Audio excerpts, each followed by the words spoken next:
Il y a des moments dans la vie où nous ressentons un appel, une voix intérieure qui nous guide, mais seuls les élus peuvent l'entendre clairement. Cette vidéo ne s'adresse pas à tout le monde, mais à ceux qui se reconnaissent dans ce voyage spirituel unique. Si vous ne vous sentez pas connecté, ce n'est pas grave.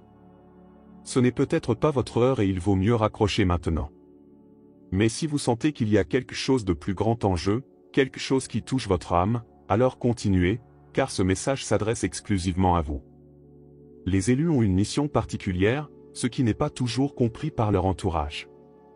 Vous êtes-vous déjà retrouvé dans une conversation où il semblait que personne ne comprenait ce que vous ressentiez, comme si vous parliez une langue différente?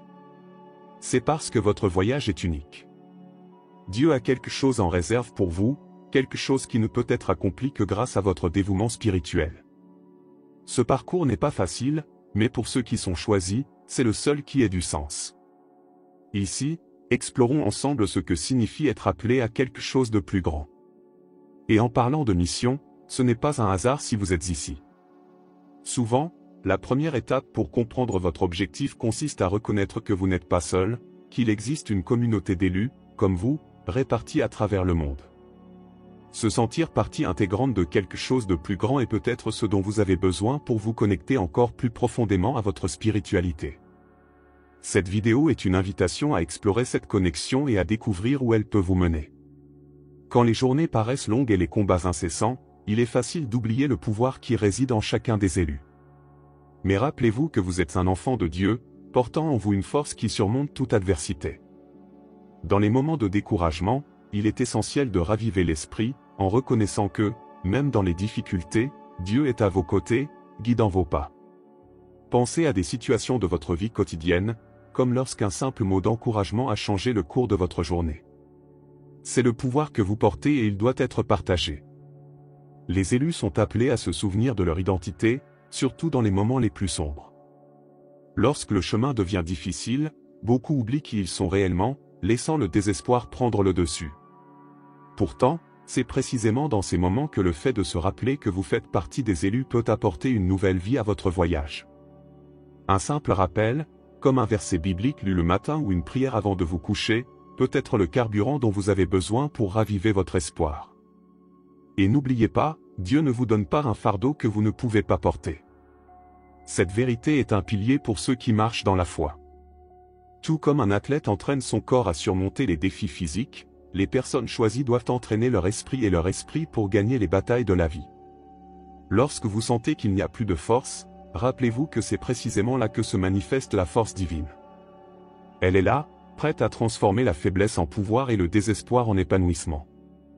La vie ressemble souvent à une bataille constante, mais il est essentiel de se rappeler que les luttes auxquelles nous sommes confrontés vont au-delà de ce que nos yeux peuvent voir. Pour les élus, ces combats ne sont pas seulement physiques ou émotionnels, mais profondément spirituels. Faire face à un défi au travail, gérer un conflit familial ou même lutter contre des pensées négatives peut sembler courant, mais en réalité, vous êtes engagé dans un combat spirituel. C'est là que se déroule le véritable combat, et les élus sont appelés à combattre avec des armes spirituelles, la prière, la foi et la parole de Dieu. Tout au long du voyage, les élus doivent toujours être préparés à cette bataille invisible.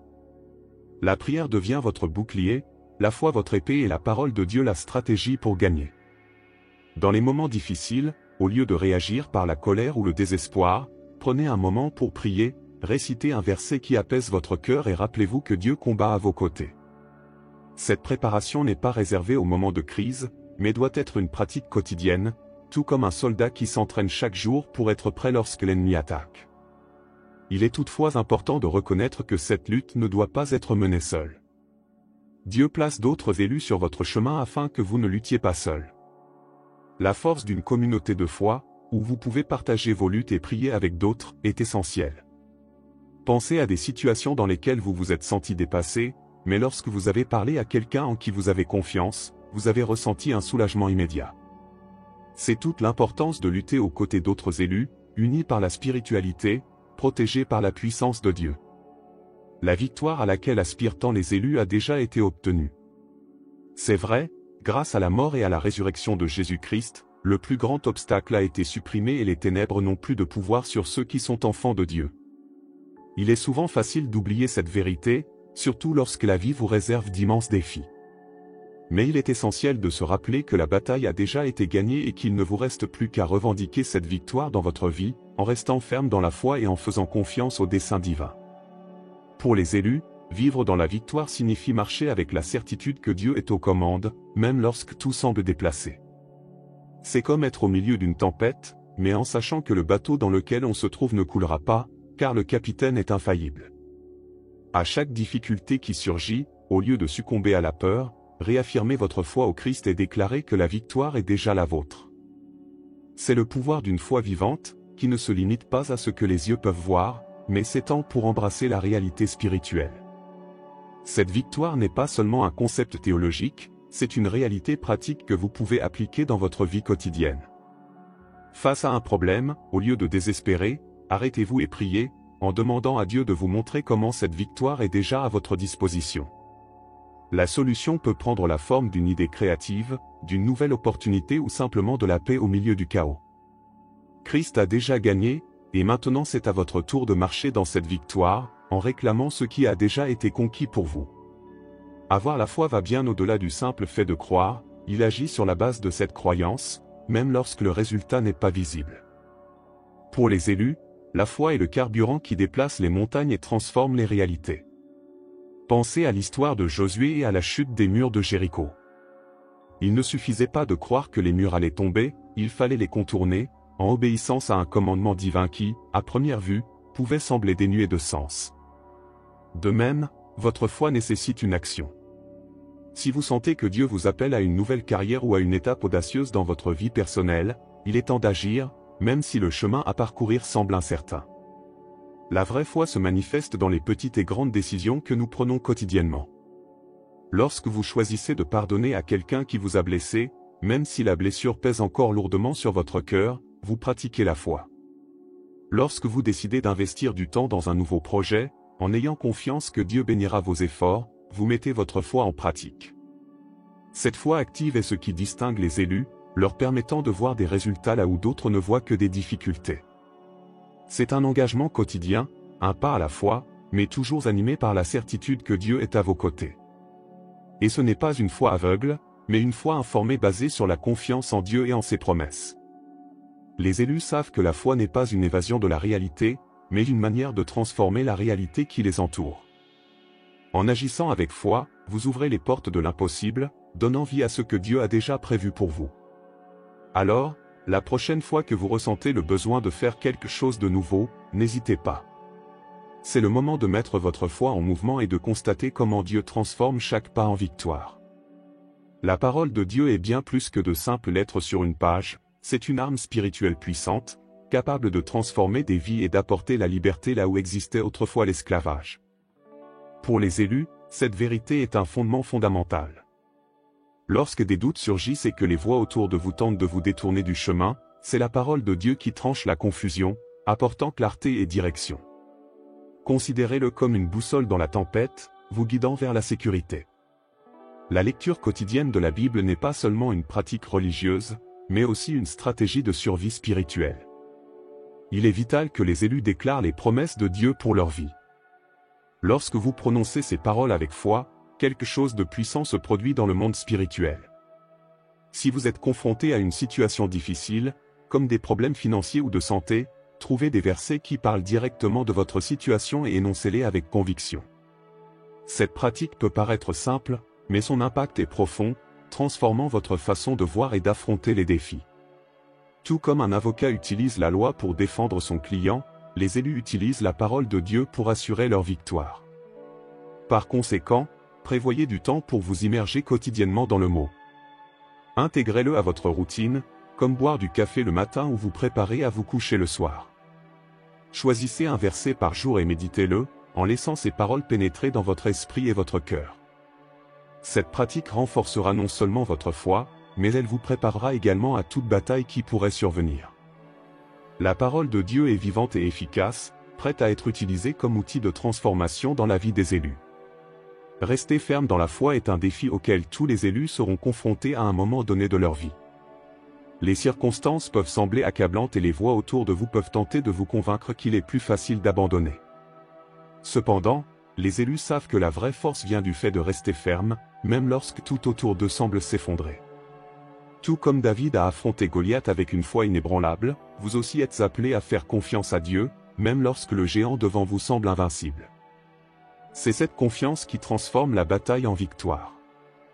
La foi ne signifie pas l'absence de doute ou de peur, mais la décision consciente de faire confiance à Dieu malgré eux.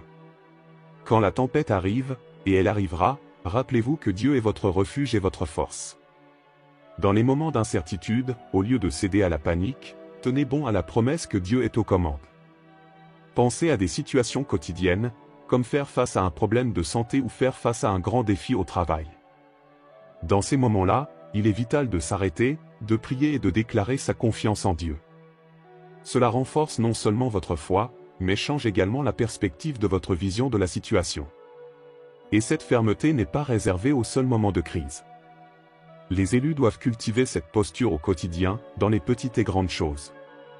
Qu'il s'agisse d'une décision apparemment simple, comme choisir des mots dans une conversation difficile, ou de quelque chose de plus important, comme un changement de vie.